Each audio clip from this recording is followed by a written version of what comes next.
el inolvidable tema Alma Llanera, tema que nos permite iniciar la edición vespertina de Siempre Venezuela en la tarde de hoy.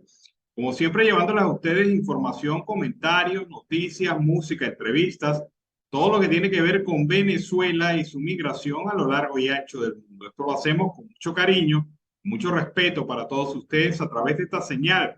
5 emisoras que se enlazan desde Aruba hasta el Arauca en señal abierta, pero también está nuestra señal digital que nos permite vía streaming estar en cualquier parte del mundo en este momento, o la opción comunicacional que usted puede tener de ver en diferido nuestro programa o la parte del programa que más le interese. Como siempre, es un trabajo en equipo en donde está Vanessa Chacón en la producción, Camilo García en redes sociales y apoyo técnico, nuestro equipo de operadores, también nuestros corresponsales en Colombia, Venezuela y otras partes del mundo, todo bajo la coordinación de su servidor, Alan Peralta. Iniciamos Siempre Venezuela en la tarde de hoy con una declaración de verdad que demuestra el grado de violencia que ha vivido Colombia y cómo ha impactado en Venezuela. Vean ustedes esta declaración del ex jefe paramilitar Salvatore de Mancuso, quien reveló que las Autodefensas Unidas de Colombia habían arrojado los cuerpos de unas 200 de sus víctimas hacia el lado venezolano de la frontera tras la destrucción de un horno crematorio en el que desaparecieron centenares de personas. Mancuso, que está preso en Estados Unidos por narcotráfico, hizo la revelación durante su intervención virtual en una audiencia ante la Jurisdicción Especial para la Paz, en la que el excomandante de la OIC, los paramilitares colombianos, contó que decidieron destruir el horno en el que Frente Frontera, Unidad Bloque Catatumbo del USB, incineraba a las víctimas. Entonces empezó una práctica diferente que fue a todas las víctimas arrojarlas en el territorio venezolano. Unas al lado del río Táchira, para que el río se las llevara y las dejara del lado de Venezuela. Otras en las que algunos miembros de las autodefensas ingresaron a Venezuela para dejarlas en fosas.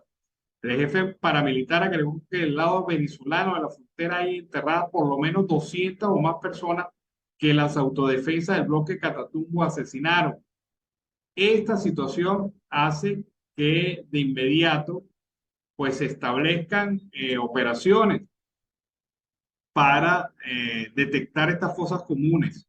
Esto debe ser una solicitud de la autoridad colombiana, porque hay una precisión clara por parte de Salvatore Mancuso sobre estas actividades y la existencia de fosas comunes con cuerpos de personas fallecidas en las operaciones de las autodefensas hacen que Venezuela esté por lo menos moralmente comprometida con el esclarecimiento de estos hechos y se debe designar entonces una comisión binacional o internacional que permita determinar dónde están estas fosas y qué cuerpos se encuentran allí. De verdad que es una noticia fea, lamentable, pero es una realidad que se ha vivido en Colombia y que afecta e impacta directamente a Venezuela. Bueno, en otro orden de ideas, la producción petrolera de Venezuela fue un poco más elevada que durante el mes anterior. Esto lo afirma la estadística de la Organización de Países Exportadores de Petróleo, que aumentó su pronóstico sobre la demanda petrolera china este año, pero mantuvo estable la proyección anual de casi 102 millones de barriles diarios, debido a posibles riesgos como el techo de la deuda de los Estados Unidos. En su informe mensual emitido en Viena, la OPEP precisa que la demanda mundial del pasado año 2022 se sostuvo en 99,6 millones de barriles diarios, 2,5 más que en el 2021. Para el 2023, los analistas del grupo estiman que se prevé a un crecimiento de 2,3% hasta 101 millones, 9 de barriles de petróleo diarios. Sobre Venezuela, se dice que la producción aumentó en varios países como Arabia Saudita, Angola e Irán, mientras que bajó en Irak y en Nigeria. En el caso venezolano, pues la producción petrolera venezolana estuvo en un promedio de 724.000 barriles al día, sacando 24.000 barriles diarios más que el mes anterior. Según los datos, el bombeo de crudo alcanzó 754.000 barriles de petróleo diarios, lo que representa un incremento de 7% en comparación a febrero, cuando la producción fue de 704.000 barriles diarios. Así que se incrementó ligeramente la producción en Venezuela y esto pues evidentemente se debe al efecto Chevron. No hay otra razón, porque el gobierno no ha hecho nada para incrementar la producción petrolera y mejorar la producción petrolera venezolana. Bueno, desde hace 7 meses el Consejo Nacional Electoral no publica el estatus del registro electoral. Así lo señaló la organización Súmate durante el día de hoy.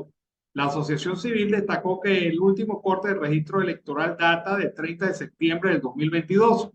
El ente rector del Poder Electoral tiene el deber constitucional y legal de facilitar la inscripción y actualización de datos en el registro electoral a más de 25.700.000 venezolanos que tendrán edad para votar en las elecciones presidenciales de diciembre del 2024, sostuvo Súmate.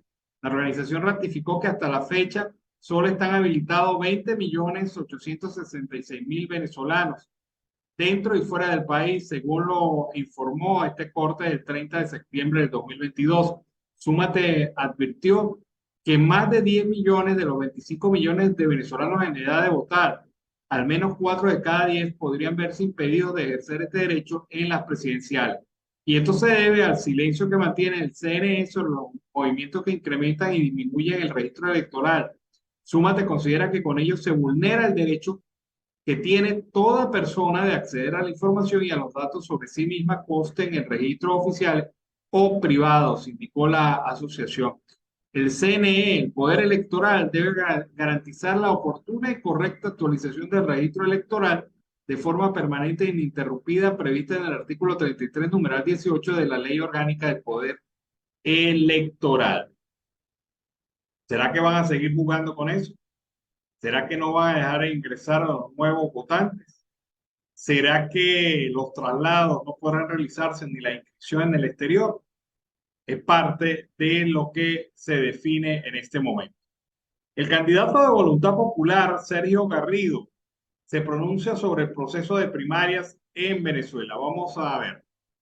La elección primaria es una oportunidad no para escoger un candidato nada más, porque puede ser que escojamos un candidato y no pueda ser candidato contra el oficialismo. Eso hay que tenerlo claro. Es para escoger quien lidere esta lucha, quien pueda liderar este proceso y llevarlo al final del día a lo que todos queremos, es conseguir el cambio político en Venezuela. Hoy día te podría decir que se sienten decepcionados de ellos y parte también de nosotros, por lo que hemos hecho o dejado de hacer, y forma parte también de lo difícil que ha sido y lo complejo que ha sido esta lucha. No hay ninguna persona en este país que sea inhabilitable. Creo que todos están bajo la misma amenaza y creo que varios lo están también.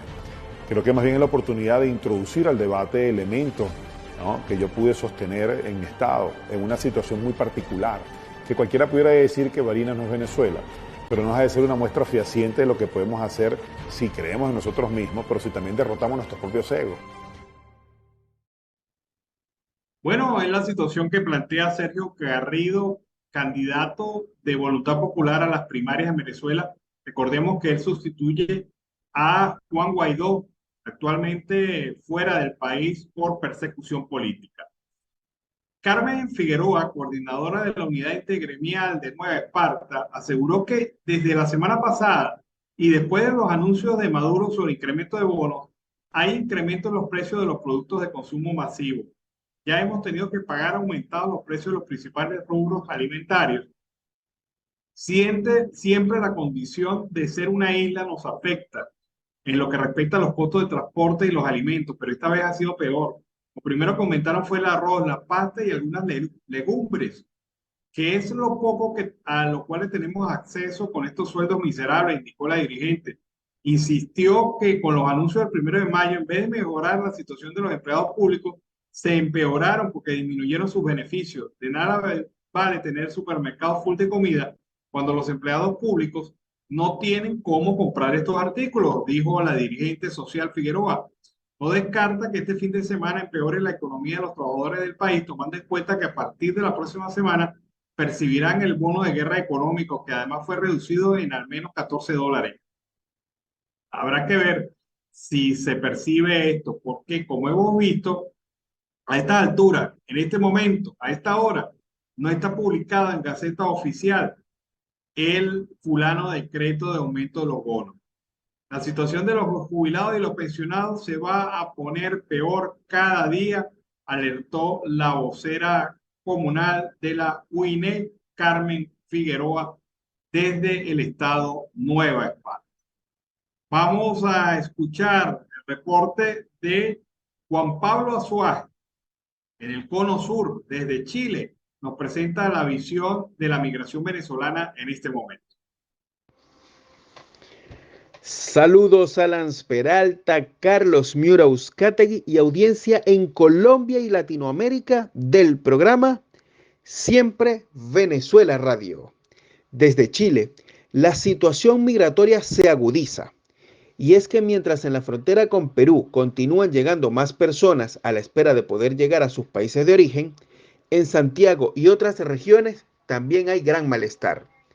Se estima que de momento más de 400 personas se encuentran en la frontera de Chile con Perú, ya sea para poder ir a suelo peruano, tener el permiso de quedarse en Chile o contar con la ayuda para poder volver a su país de origen. Se estima además que son en su mayoría venezolanos y colombianos. Estos últimos esperan una respuesta de su gobierno, mientras que los venezolanos están a la expectativa de un nuevo vuelo humanitario con retorno a Caracas. Pero mientras esperan, han denunciado que las condiciones que se les ha ofrecido no son las más adecuadas. Es así como varios de los migrantes han dicho que no cuentan con las condiciones sanitarias necesarias para permanecer allí. Han destacado que no hay baños para poder asearse, lo que ha afectado sobre todo a mujeres y a niños.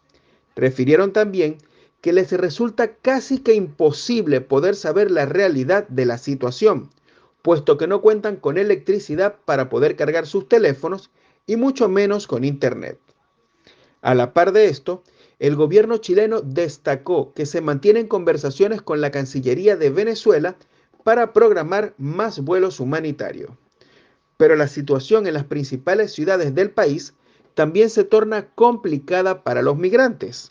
Esto, y es que se encuentran a la espera de la documentación correspondiente para estar legales en Chile.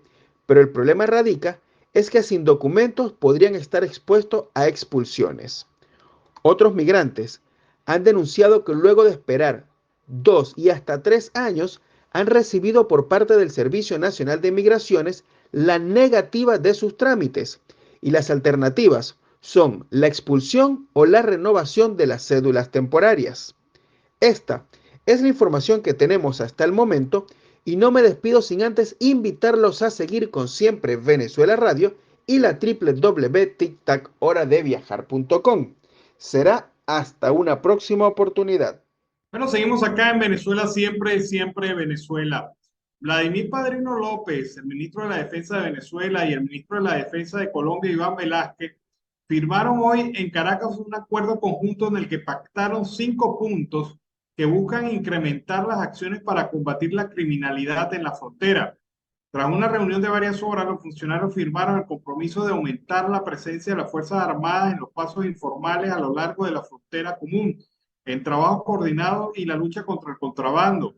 Además, pactaron reuniones entre las autoridades militares destacadas en la zona fronteriza de ambos países para afianzar la lucha y la coordinación operacional de todas las amenazas y riesgos existentes, especialmente de los grupos o estructurados de la delincuencia organizada transnacional. Igualmente acordaron establecer un canal de comunicación directo para intercambiar, informar y fortalecer la interacción en el ámbito de la inteligencia. E instaron a sus equipos técnicos a continuar el trabajo conjunto para fortalecer la cooperación en materia de defensa. El ministro colombiano calificó de fructífera la cita y aseguró que revisaron las formas para adelantar operaciones combinadas que permiten una lucha más eficaz contra la criminalidad en la frontera. El ministro colombiano señaló que fue una reunión en la que no solo se revisaron las acciones que se han desarrollado desde Venezuela en contribución con la preocupación grande que tenemos en Colombia respecto al crimen transnacional de organizaciones armadas ilegales que cruzan la frontera y realizan acciones delictivas tanto en el territorio venezolano como en el territorio colombiano.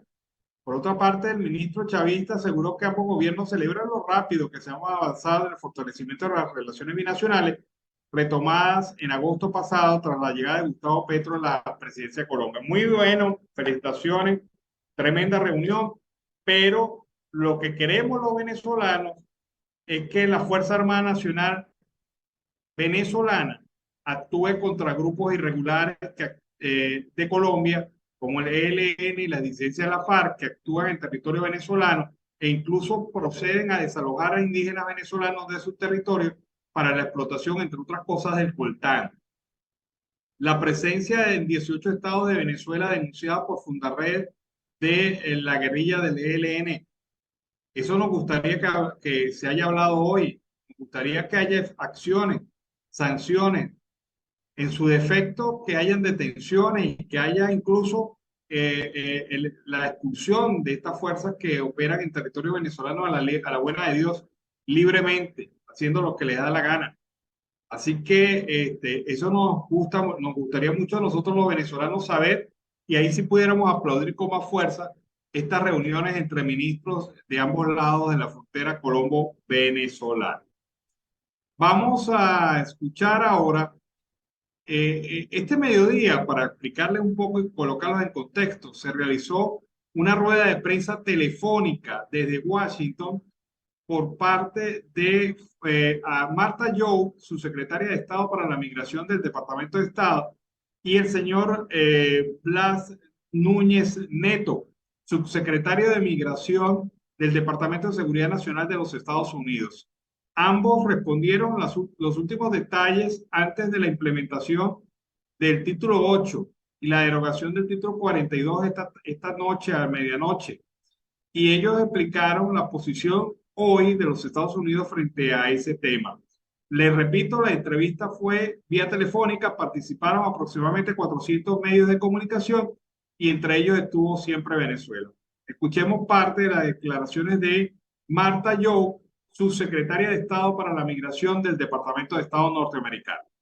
Esfuerzos regionales junto con países socios para reforzar el acceso a la protección para quienes la necesitan, ayudar a respaldar los esfuerzos para integrar a refugiados y migrantes en sus comunidades, ampliar el acceso a vías legales a Estados Unidos y fortalecer las capacidades de los países para gestionar humanamente sus fronteras. Estamos aumentando la asistencia a los países anfitriones en todo el hemisferio occidental para ayudarles a integrar a los refugiados y migrantes y brindar asistencia y protección a las poblaciones vulnerables en toda la región. Y también estamos haciendo que las vías legales sean más accesibles de Sudamérica y Centroamérica. Como mencioné, las vías legales tienen como objetivo ayudar a los migrantes a viajar de manera segura y ingresar regularmente a los Estados Unidos en lugar de ponerse en manos de traficantes de migrantes y organizaciones criminales.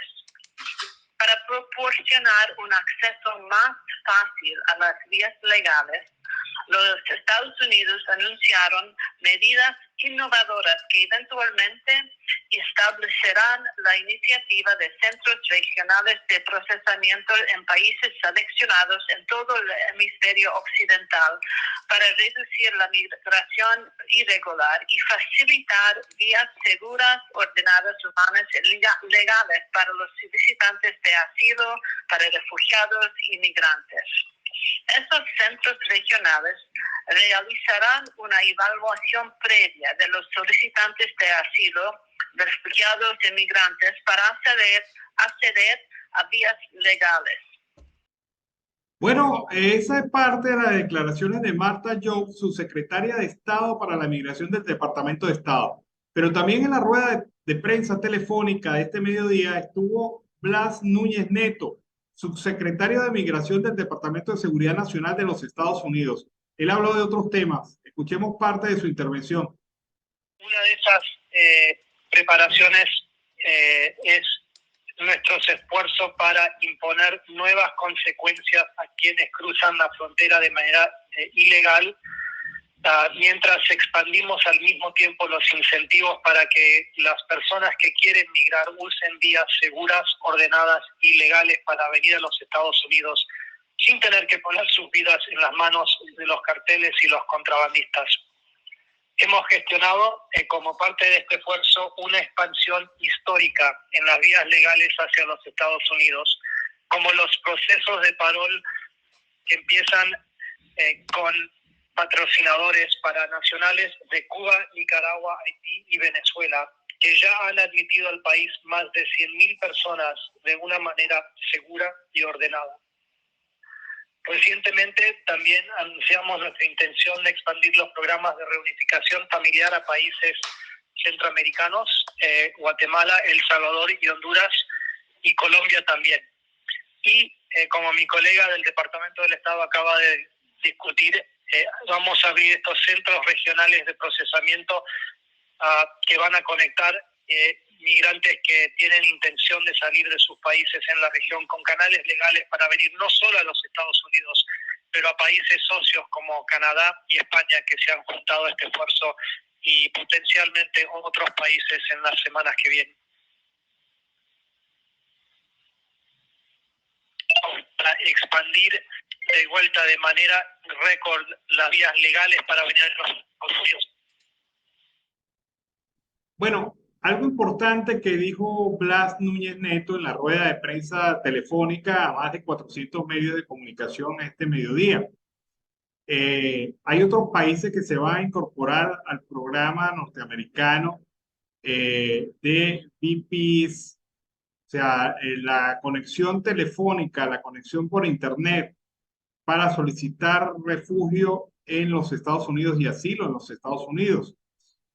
Además de Canadá, España y Estados Unidos, hay otros países que se van a sumar a esto. Y esto es interesante porque le daría varias opciones a los migrantes, quienes ya no tendrían necesidad de llegar hasta el territorio norteamericano, sino que los centros que se piensan establecer en Centroamérica y en Colombia, se va a adelantar el proceso de facilitación de las solicitudes de asilo por parte de la autoridad norteamericana y, repito, incluye otros países. Esta fue la rueda de prensa, parte de la rueda de prensa que este mediodía realizaron estos funcionarios, tanto del Departamento de Estado como el Departamento de Seguridad Nacional, en el tema de las migraciones a pocas horas de la finalización del título 42 en los Estados Unidos. Seguimos con más información en Venezuela Siempre, Siempre Venezuela. Bueno, sorpresa. María Corina Machado, coordinadora nacional de 20 Venezuela, será respaldada por el partido Alianza Bravo Pueblo. Esto lo ha confirmado hoy el dirigente Antonio Ledesma, exalcalde metropolitano que se encuentra en el exilio y fundador de Alianza Bravo Pueblo. Informó que el apoyo será formalizado mañana. En este sentido, describió la actividad como un acto de reafirmación democrática. Este jueves, Ledesma señaló que en Venezuela hay una dictadura porque el régimen ha destruido el Estado de Derecho y las instituciones claves para una democracia.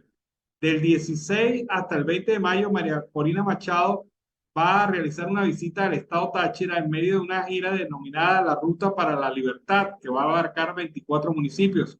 En el camino, las elecciones primarias han sido convocadas para el 22 de octubre. Machado juramentó parte de su voluntariado y ahora recibe el apoyo de Alianza Bravo Pueblo y de su líder, Antonio Ledesma, que es un líder mediático, líder fuerte, y se mencionaba como uno de los candidatos más firmes dentro de estos procesos, pero allí está la alianza con María Corina Machado, quien interpreta los intereses y voluntad de esta organización Alianza Bravo Pueblo. Pero vamos a aprovechar que hablamos de María Corina Machado para encontrarnos con esta afirmación en el marco de una gira que viene realizando por el estado de Aragua. María Corina Machado afirma, ellos tienen la plata, pero nosotros tenemos la gente, la razón y las ganas. Mensaje a García. Vamos a ver parte de esta intervención de María Corina Machado. Ustedes saben que yo nunca he dorado la píldora, yo llamo las cosas por su nombre. Y en una lucha dura. Y esto requiere mucha inteligencia, mucha energía, mucha organización, mucha resistencia, mucho amor, mucho compromiso y mucho amor. Porque al final no hay sentimiento más poderoso que el amor. Ellos representan el odio, la mentira, la separación de la familia, la maldad. Ellos tienen la plata, pero nosotros tenemos la gente, la razón y las ganas, Por eso yo les digo, esta lucha es hasta el final. Esta lucha es hasta el final. Y el final es el final. Bueno, ahí sigue la campaña. Los candidatos están muy activos y esto es importante porque hace movilización del país.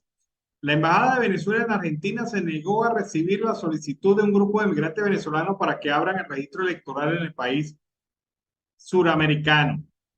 El documento suscrito por 25 organizaciones, entre ellas Alianza por Venezuela, Lazo por la Libertad, Asociación Civil Venezolanos en Córdoba, Transparencia Electoral y Asociación de Venezolanos en Buenos Aires, exigía la apertura de registro electoral para que los connacionales venezolanos en Argentina puedan inscribirse y formalizar sus datos para participar en los venideros procesos electorales.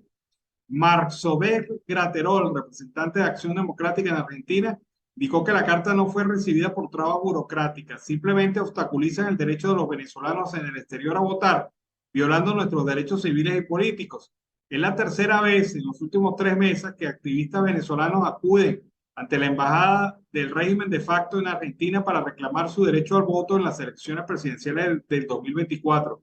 Tanto en esta como en las anteriores oportunidades, las autoridades diplomáticas se han negado a atender la solicitud. Los activistas buscaban que la embajada sirviera como mediadora y garante del derecho al voto de los venezolanos, así lo explicó María Ángel Navas, representante del Partido Proyecto Venezuela. Eso para los más de 173.000 venezolanos que residen en Argentina, según las cifras de la Organización Internacional de Migraciones, la OIM, y que ellos puedan tener el derecho de actualizar sus datos ante el Consejo Nacional Electoral. Mientras que para las próximas elecciones de Argentina podrán ejercer su derecho al voto miles de venezolanos, las autoridades venezolanas le niegan este derecho a los connacionales en el exterior, resaltó Víctor Faza, representante de la ONG Alianza por Venezuela. Increíble esto. Fíjense ustedes, hay 68.307 venezolanos empadronados que van a poder votar en las elecciones provinciales en Argentina, mientras que el consulado venezolano solamente tiene registrados 2.261 venezolanos para votar desde Argentina en las elecciones venezolanas. Increíble esto, hay 68.000 venezolanos que pueden votar en Argentina en las elecciones municipales y de provincia. Y hay apenas 2.000 venezolanos que pueden votar en las elecciones de Venezuela en Argentina. Está allí dicho todo muy claramente. Bueno, amigos de Venezuela, siempre Venezuela, seguimos aquí con más información. Iniciamos la segunda hora del programa vespertino, el tercer bloque del programa de la tarde de Siempre Venezuela, como siempre lo hacemos, con la presencia del invitado permanente de esta sala, Carlos Uzcategui, el Miura. Carlos, buenas tardes, ¿cómo estás? Muy bien, ¿y tú, Alan Ernesto Peralta? Y por supuesto a la audiencia del programa Siempre Venezuela Radio, esperando por fin el café que me vas a regalar, pero hasta ahora ha sido virtual. Bueno, sí, porque sale más barato y es más sabroso. Y con este calor, hermano. Bueno, seguimos aquí con más información. Bueno, mira, apenas horas antes de la implementación del título 8 y el cierre del polémico 42, se han abarrotado, se han agolpado miles de migrantes de varias nacionalidades, muchos de ellos venezolanos, en el paso en diferentes puntos entre la frontera entre Estados Unidos y México. Y sí, esto se ha hecho, Matamoros, Ciudad Juárez. Sí, esto se ha hecho de una manera que ha sorprendido a las propias autoridades norteamericanas, que han anunciado que además de los 1.500 militares que enviaron de la Guardia Nacional, enviaron ayer 500 más, pero vienen otros 2.000 que van a ser del ejército, de la Fuerza Aérea y de la Armada norteamericana. O sea, es decir, que la cosa está adquiriendo proporciones mayúsculas. Y bueno, uno sigue viendo imágenes del desespero de los migrantes por intentar cruzar hacia los Estados Unidos, algunos de ellos con la intención de entregarse a las autoridades y otros burlar el cerco de las autoridades con el objetivo de pasar a otros estados de la Unión Norteamericana. Esto definitivamente marca un hito en el tema migratorio internacional y dependerá de Estados Unidos. El hecho de desestimular este tipo de migración, porque en varios estados se enfrentan a una ola de migrantes que sobrepasa sus propios límites y capacidades. Eso es cierto, Alan, y es bastante preocupante. Yo creo que tuviste ayer varios videos donde muchos migrantes, la gran mayoría, lamentándolo mucho, son migrantes venezolanos, hondureños y algunos nicaragüenses, cuando trataron de pasar por un lado del oeste del río Bravo y estaba cercado con diferentes tipos de alambradas de púa. Eso me dio mucha tristeza ver sobre todo menores de edad, personas de la tercera edad, y en donde había más de 200 y pico de metros por lado y lado donde estaba la Guardia Nacional norteamericana. Y Alan, esto da mucho dolor ver esa realidad de lo que está pasando porque la gran mayoría estaba dentro del río. Sí, el tema de que el gobernador Scott de Texas ha sido radical en esto, Totalmente. ha colocado container en tramos del paso, ha colocado alambrado de púas, ha organizado y ha implementado con más fuerza la policía migratoria del estado. Todas estas son Sí. políticas estadales, no son políticas federales. No, cada Del estado estado, es autónomo. claro, del estado de Texas, y ha reforzado con inversión en helicópteros, equipos y armamento Drones. esta acción. O sea, mira, Dios porque es grande, pero allí no ha pasado una tragedia mayor porque precisamente porque los migrantes cuentan con la protección de Dios y este mismo Señor le ha apaciguado los ánimos a muchos funcionarios que, bueno, también son víctimas de la tensión del momento. O sea, los dejo pasar, no Por los dejo supuesto. pasar, cómo los repelo, los maltrato, los golpeo. Bueno, hay muchas situaciones que Yo me conocemos imagino, en medios, pero que hay otras que no vamos a conocer. exacto, yo me imagino a muchos personajes de migración o de la Guardia, más que todos los que son familia de migrantes de diferentes partes del mundo, que hoy día son norteamericanos por haber nacido allá, que pensarán, ¿qué hago? Mis padres o mis abuelos también fueron migrantes. Me imagino que cada persona en su conciencia y a su juicio personal. Y fíjate también lo que ha indicado Ron DeSantis desde el día de ayer, y ya salió todo a la luz pública en diferentes periódicos a nivel de los Estados Unidos. 15 años, una promulgación económica de 5 y 10 mil dólares. Es decir, que la situación migrante a nivel de todos los Estados Unidos va a ser muy difícil, Alan. Sí, lo de DeSantis es algo que hay que ver con lupa.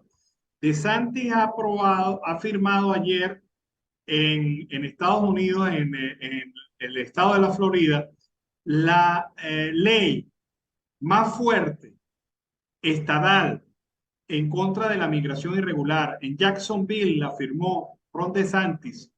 Ha dicho, bajo el lema, la crisis fronteriza de Biden, el presidente demócrata al que acusa de no atender la inmigración ilegal, ha dicho DeSantis que esta ley obliga a que las empresas que tengan más de 25 empleados deban verificar a través del sistema federal el estatus migratorio. Castiga a las empresas que contraten personas de manera ilegal. Obliga a los hospitales que aceptan el seguro médico Medicaid, el seguro público, a establecer datos migratorios de sus pacientes y va a castigar con 15 años de prisión el transporte de personas en situación migratoria irregular de un estado a la Florida. No reconoce licencias de conducir emitidas a personas que ingresaron al país de forma ilegal y prohíbe la financiación de programas locales para otorgarles documentos de identidad. Es decir, una ley que lo más evidente, muy fuerte, una ley que va a provocar... No, y lo más bravo, Alan, es que le van a quitar la licencia a los negocios que contraten inmigrantes, Alan. Claro, pero es que toda una política destinada a convertir al estado de la Florida en indeseable para el migrante irregular. Pero ocurre que hasta el año 2018 había 660.000 migrantes irregulares en la Florida. Una cifra Sí, que hoy fácilmente debe superar el millón. sí, sí. Pero ocurre otra cosa, Carlos. Esa enorme cantidad de migrantes va a salir del estado de la Florida antes que la ley empiece a operar efectivamente el 1 de junio. Y estos migrantes van hacia otros estados de la Unión, más benignos. Pero eso es correr la arruga, eso es trasladar el problema de la Florida y mandárselo a otro estado y de A Santi otros estados. se lava las manos y esto pasa a otros estados. Que ellos resuelvan, dirá De Santi. Pero el tema es que, mira, yo no sé si a la gente se le olvida, pero es que estamos hablando de seres humanos. Estamos hablando de personas con sus particularidades, sus Sí, necesidades. Ellos migran no porque quieren, ellos migran porque necesitan migrar para garantizarle un futuro a ellos mismos y a su familia. Y yo no sé, mira, se puede estar metiendo De Santi un autogol, pero sí, sí se lo está metiendo. yo creo que muchos de esos migrantes son parte fundamental del proceso económico, especialmente en el campo, en el estado de la Florida, como lo hacen en Los Ángeles, en el estado de California. O sea, la gran mayoría Eso es de mano, correcto, Alan. Fíjate algo. sí, la gran mayoría de mano de obra va. Disculpa que te haya interrumpido. Fíjate, casi hablando algo, la gran mayoría de obra, de la mano de obra en Miami, en el sur de la Florida, en Dora, en Denver, es hispana. Podemos hablar de venezolanos, de cubanos, de nicaragüenses, hondureños, colombianos. Ahora, o es que Ron DeSantis no conoce la historia de Miami, o no se acuerda lo que fue Miami Beach hace 40, 45 años, y que la gran mayoría de las casas en Dora, en Denver, en Hastings, en los Estados Unidos, fueron obras hechas gracias a las constructoras venezolanas, cuando eran pantanales en los Estados Unidos, en el sur de la Florida. Eso habría también que hacer una historia y recordarle eso, que gracias a la empresa antigua Viasa, una de las mejores del mundo, tenía la pernoctación y las mejores oficinas aéreas que tuvo la Florida hasta el momento. Lo lamentable del caso, tal como tú lo dijiste, eso queda a raíz de muchas cosas que van a pasar, Alan, sobre todo en el tema de Miami. Bueno, pero sí muy lejos. En un momento histórico, en la historia de la Florida, el estado de la Florida fue eh, gobernado por venezolanos Claro en que la sí, época de la en independencia, todo porque aspecto. Bolívar sabía que el estado de la Florida, en ese momento parte del Reino de España, era también un sitio que había que liberar y mandó una misión y se realizó esa misión y durante creo que Sí, aproximadamente 2 años Venezuela tuvo jurisdicción sobre el estado de la Florida. ¿Ves? La sí, historia es, sí, eso es. Lo que pasa la es que historia es la nueva increíble. generación no conoce esta historia. Y fíjate, Alan, tú conoces Miami. Y tú lo que tienes que ver es que hay muchas casas en diferentes partes del Dora, de Miami Beach, sobre todo. El 90% de las estructuras de casas, edificios, es como si estuvieras en la Gran Caracas o estuvieras en la ciudad de Maracaibo. No se Sí. pierde nada, porque hasta la forma de los centros comerciales es muy a lo venezolano. Bueno, pero ahí están las cosas. De Santis se arriesga a una jugada que está fundamentada en los estudios de opinión pública coyunturales, los de este momento. Sí, los de este Pero, momento. pero cuando este efecto genere que miles de migrantes van a salir del territorio de la Florida y se van a ir a otros estados de la Unión y abandonen sus puestos de trabajo, estará la economía de la Florida preparada para, para este éxodo masivo de mano de obra. O sea, hay que verlo de esta manera, hay que verlo con mucha fuerza, con mucho compromiso, porque Con mucha lupa, Alan. esto va a tener impacto económico. Me Por imagino que eso supuesto lo que habrán sí. medido. Ahora, fíjate algo, ¿cuántos años tiene el grave problema que ha tenido la pequeña Habana en Miami? ¿Tú conoces la historia? y cuando empezaron los ataques con los títulos cuando Barack Obama, ¿te acuerdas? ¿Cuántos cubanos no se fueron de Miami?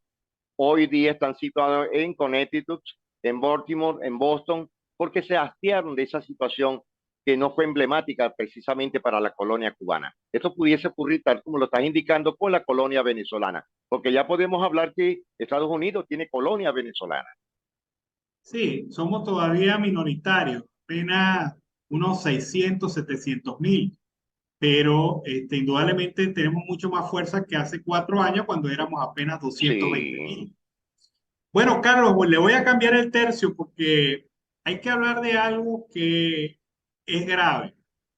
Se trata de un tema que usted lo maneja, que se llama el tema del plátano. Resulta que investigadores venezolanos han comprobado la reciente afectación de cultivos de plátano y cambures en 3 estados del centro de Venezuela: el estado Aragua, el estado Carabobo y el estado Cojedes. Allí ha llegado un hongo llamado Fusarium oxyporum, que ha Sí. venido afectando estos sembradíos, destruyéndolos en la práctica. Y fíjate que esto tiene implicaciones tan graves que para la FAO esto puede generar un agravamiento de la hambruna en Venezuela, porque la gente depende de este alimento, del plátano, del cambur, para tratar de complementar su muy básica y estricta alimentación en el país. Esto pues de verdad suma la preocupación y uno dice, mira, Es muy preocupante. tras de que éramos mucho parió la abuela, diría en mi casa. Los problemas del país y ahora esto que ni el plátano ni el cambur, bueno, esto es grave.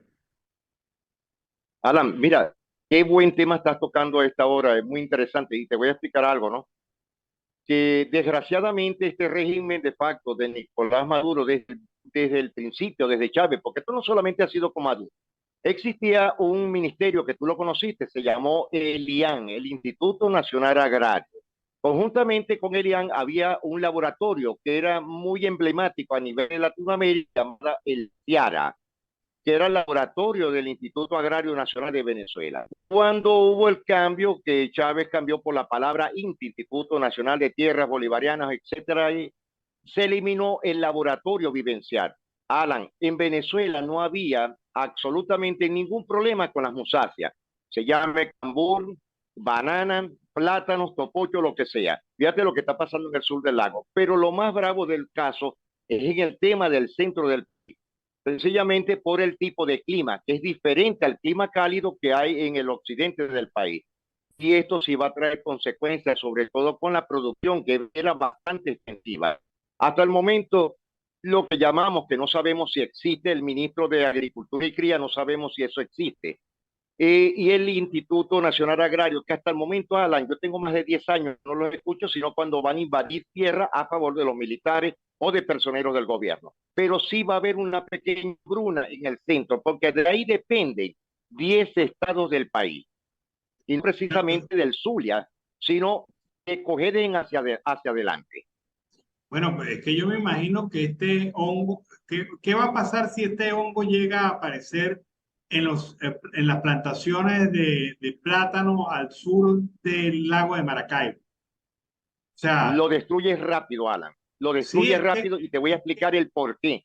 Porque un el hongo muy tipo de agresivo. musácea es más absorbente por el clima, vapor, erosión y llega de una vez hacia abajo, porque son plantaciones que son humíferas.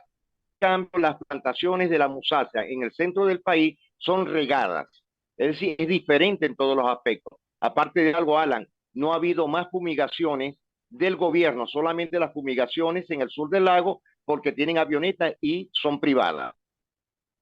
Bueno, hay algo que me preocupa. Yo no me imagino una dieta de venezolano que no involucre el plátano o el cambur, que ha sido hasta ahora una reserva vitamínica que ha permitido a muchas familias, junto con el mango, atravesar la crisis.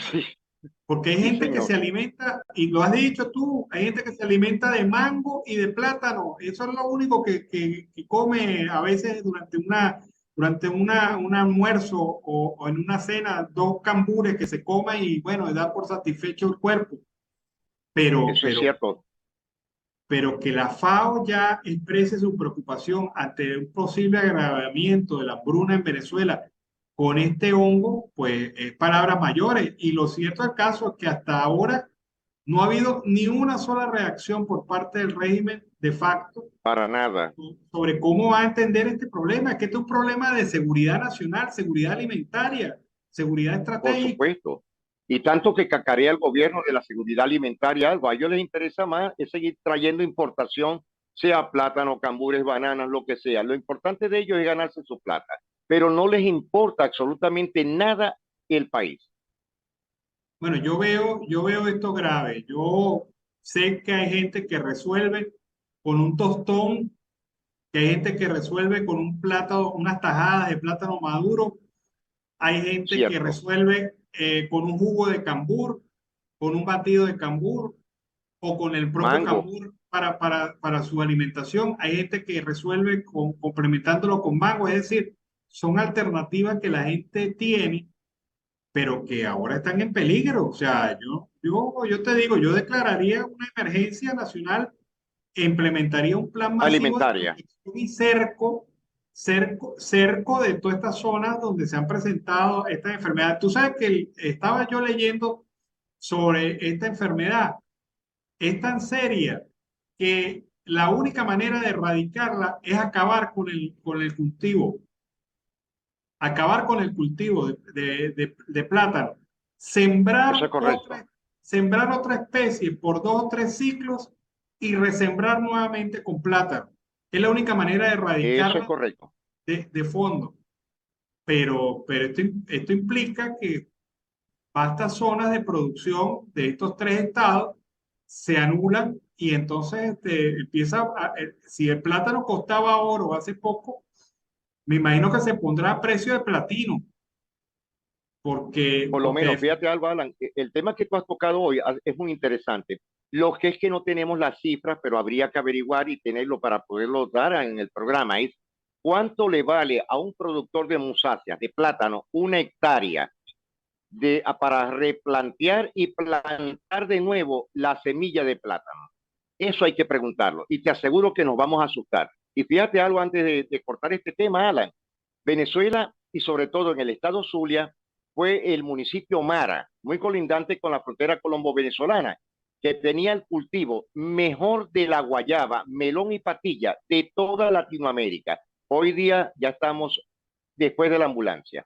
Han permitido que la mota rosada acabe con las plantas, ni siquiera decir con las frutas, con la planta. La Universidad de Zulia tuvo en sus manos el poder de hacerlo con el ingeniero y profesor Francis Queró. ¿Y tú qué crees que hizo el INTI o el MAC, que ya era del gobierno de Chávez?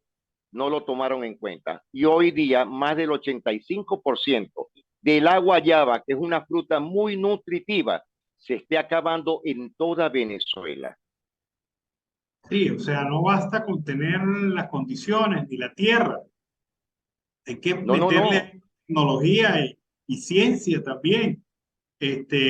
Pero yo creo, pienso yo, sin ser experto, sin ser un hombre conocedor más allá del tema, yo creo que lo que primero se debería implementar a través del INSAI es un cerco a estas zonas de producción donde se ha detectado fitosanitario, un cerco fitosanitario.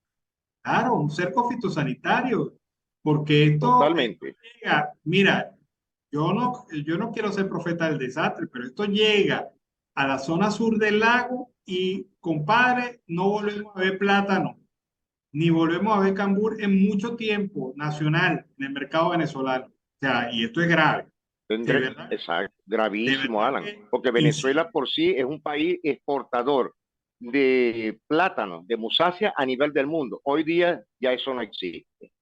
¿Qué piensas? Insisto yo, no me imagino una dieta sin tostón, una dieta sin plátano frito, maduro, una dieta sin cambur. O sea, un buen patacón.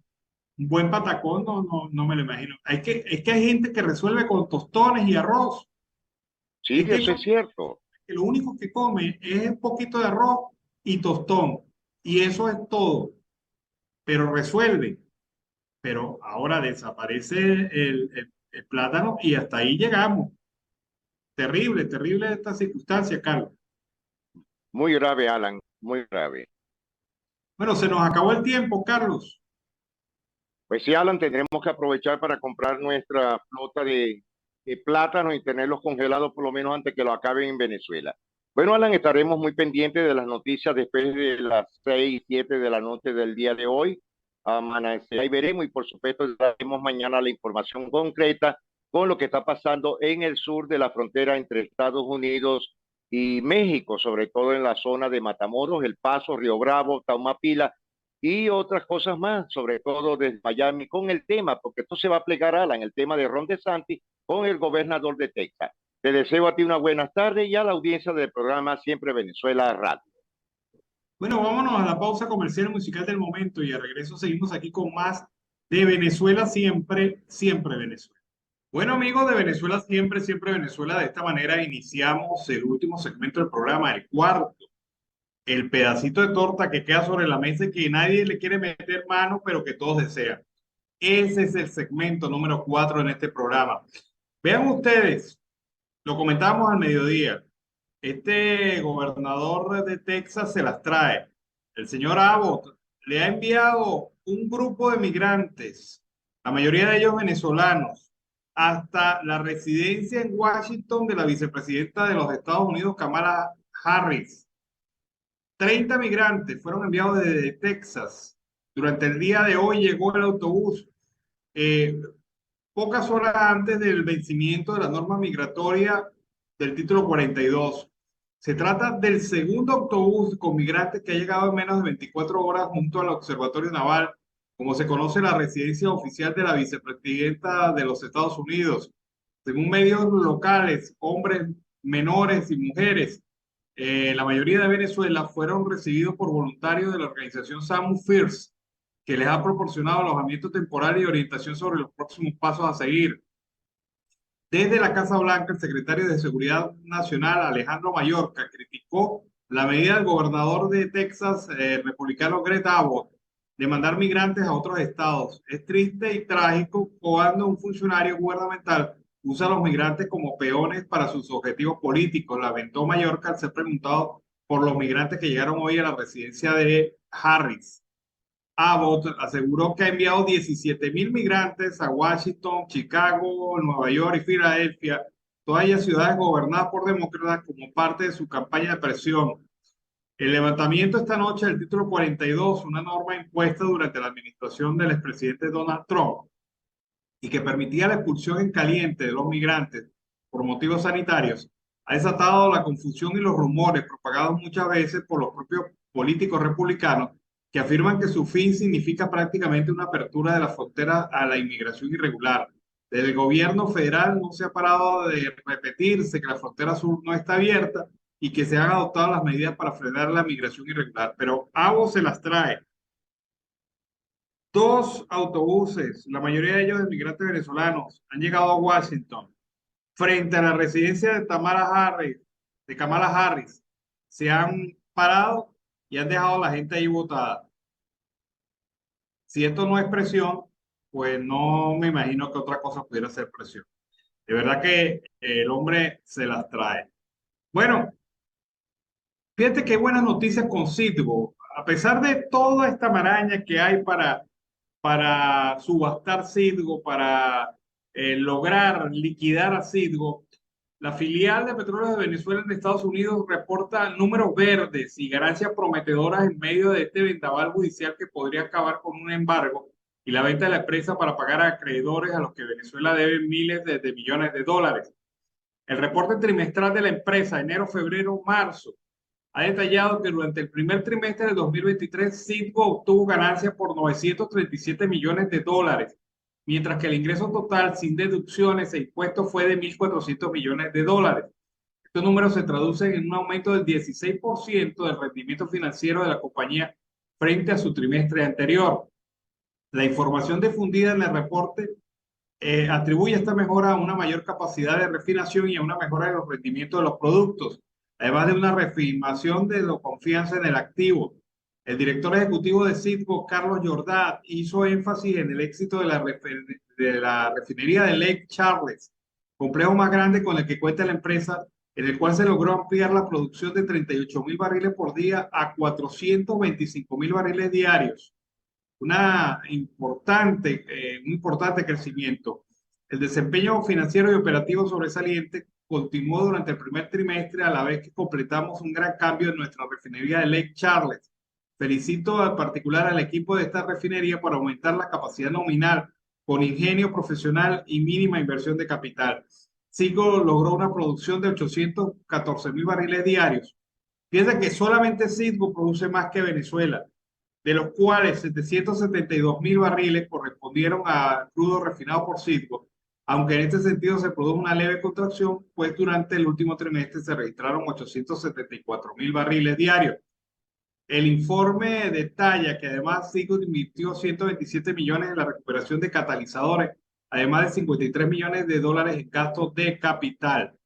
Esta situación de Citgo demuestra que la empresa operativamente está muy bien y que la situación del asedio de acreedores del régimen de facto es la única situación que nubla su horizonte. Pero Citgo es un activo que representa aproximadamente entre 10.000 y 12.000 millones de dólares. Nada más en plantas, en activos, eso es lo que representa. Y lo quieren rematar por culpa del régimen de facto. Venezuela, insisto, como lo he dicho a lo largo de este programa, para garantizar su recuperación económica no puede perder Citgo. Esa es parte del lema que debemos interiorizar los venezolanos. Así como no podemos perder el Esequibo, no podemos perder Citgo. Es importante para el país. Vamos a escuchar en Siempre Venezuela el reporte de Michelle Carrillo desde la costa caribe colombiana. Michelle, nuevo reportero de Siempre Venezuela, ahora con este análisis y reporte desde la costa caribe colombiana. Saludos y bendiciones para Alan Peralta, Carlos Mirouzcategui y nuestra querida audiencia de Siempre Venezuela Radio, transmitiendo desde Colombia para Venezuela, Aruba, Estados Unidos, Chile y Latinoamérica. Soy el periodista Michelle Carrillo de la OSO, informando desde Barranquilla, costa atlántica de Colombia. Y estos son nuestros titulares. Vuelos entre Barranquilla y Caracas tienen nueva fecha para iniciar operaciones. Se dispara el consumo de energía hasta de un 13% en ciudades del Caribe por intensa ola de calor. En UCI pediátrica permanece menor que resultó quemado con agua hirviendo en Soledad. Juez de Barranquilla revocó la prisión domiciliaria al exalcalde Bernardo Hoyos. Vuelo Barranquilla-Caracas tiene nueva fecha para iniciar operaciones. La ruta iniciará en junio, un mes después de la fecha inicialmente proyectada. La aerolínea Sotena programó el vuelo inaugural entre Barranquilla y Caracas para el próximo 12 de junio. De acuerdo con la empresa, la medida se da para anticipar la demanda de conectividad durante la temporada alta de mitad de año. La ruta estaba inicialmente prevista que comenzara operaciones el 8 de mayo. En Setena estamos comprometidos en iniciar operaciones internacionales y la nueva ruta entre Barranquilla y Caracas refleja esta iniciativa. Estamos seguros de que con esta nueva ruta formaremos el turismo y la conectividad entre ambas ciudades, indicó el brigadier general Oscar Zuluaga, presidente de Satena. Se dispara consumo de energía hasta un 13% en ciudades del Caribe por ola de calor. El incremento se reporta en los departamentos de La Guajira, Atlántico y Magdalena. La fuerte temporada de calor que atraviesa ciudades del Caribe con temperaturas que superan el 35 grados se ha incrementado hasta un 13% el consumo de energía en departamentos como La Guajira, Atlántico y Magdalena. Así lo reportó la empresa Aire, que opera en estos departamentos donde el consumo ha variado entre un 5 y un 13% más del promedio habitual. Ante esta situación es importante adoptar medidas en el uso racional de la energía y utilizando equipos eficientes tipo inverter. Igualmente, al comprar electrodomésticos, verificar que sean tipo A en el consumo de energía, dijo Ramiro Castilla, gerente de aire en el Atlántico. UCI pediátrica permanece menor que resultó quemado con agua hirviendo en Soledad. El caso ocurrió en una casa del barrio Renacer de Soledad cuando el menor se encontraba jugando con sus hermanos y tropezó con una olla de agua caliente. En una UCI pediátrica permanece el menor que resultó quemado con agua hirviendo en Soledad. Se trata de un niño de 10 años quien en la noche de ayer llegó con quemaduras de segundo grado en su espalda y glúteos a la clínica Adela de Char tras caerle agua hirviendo. El caso ocurrió en una casa del barrio Renacer de Soledad cuando el menor se encontraba jugando con sus hermanos y tropezó con una olla de agua caliente que se encontraba en una estufa eléctrica. De inmediato su familia lo llevó al mencionado centro asistencial donde permanece en la UCI pediátrica. El menor se encuentra estable y se espera que en los próximos días sea dado de alta. Juez de Barranquilla revocó la prisión domiciliaria del exalcalde Bernardo Hoyos. La decisión de la juez quinta de ejecución de penas, Marta Lucía Fábregas, ordena el traslado del cura Bernardo Hoyos Montoyas hasta la penitenciaría de El Bosque. Un juez de Barranquilla revocó la prisión domiciliaria al exalcalde Bernardo Hoyos y ordenó su traslado a un centro penitenciario para que siga cumpliendo su condena por peculado por apropiación. La decisión del juez quinta de ejecución de pena, Marta Lucía Fábregas, ordena el traslado del cura Bernabé Hoyos Montoya hasta la penitenciaría del Bosque para que continúe pagando su condena de 7 años. Y estas fueron las noticias más resaltantes de la costa Caribe, específicamente del Atlántico, para todos ustedes. Siempre Venezuela Radio es transmitida a través de Radio Delfín en Riohacha, Guajira, Binacional 1060 AM, Radio San José de Cúcuta 1160 AM, Radio La Voz de Río Arauca 1110 AM, Radio La Voz de la Gran Colombia 1400 AM y Aruba Estéreo 91.5 FM, simultáneamente de lunes a viernes de 12 a 2 y de 4 a 6. Hora Colombia. Nuestras redes sociales, live, Instagram, Twitter, YouTube, Siempre Venezuela. Les reportó para todos ustedes desde la ciudad del calor, Barranquilla, el periodista Michel Carrillo de La Hoz.